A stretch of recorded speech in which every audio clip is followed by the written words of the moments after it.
The Random Jottings of Donald J. in Nelson in Pendle, Lancashire. The Sewage Works Ghost. The small village of Earby had always been a quiet and peaceful place, nestled in the rolling hills of the English countryside.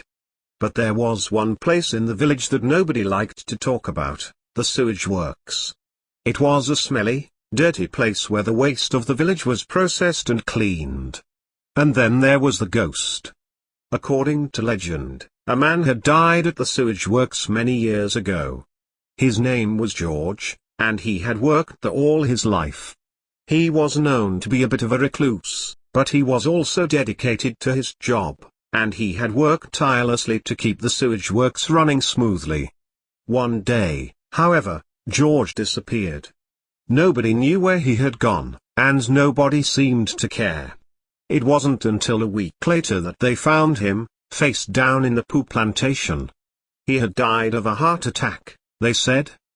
But some people in the village believed that George's spirit still haunted the sewage works. They said that he could be heard groaning and moaning in the middle of the night, and that his ghostly figure had been spotted wandering the grounds. One man who worked at the sewage works, a grizzled old fellow in his late 50s or 60s, didn't believe in ghosts. He had worked there for years and had never seen or heard anything out of the ordinary. That is, until one day when he was on his hands and knees, searching for his false teeth.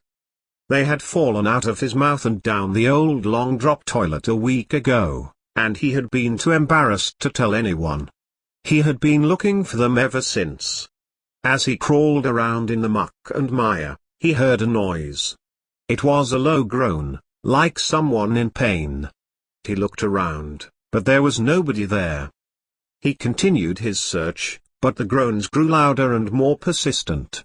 He started to feel a cold sweat break out on his forehead, and he felt a sudden sense of unease. He knew that he wasn't alone. And then, out of the corner of his eye, he saw a shadowy figure. It was the ghost of George, and he was reaching out to him, beckoning him to come closer. The man scrambled to his feet and ran as fast as he could, all the way out of the sewage works and into the safety of the village. He never spoke of the incident again, but from that day on, he made sure to steer clear of the old long drop toilet.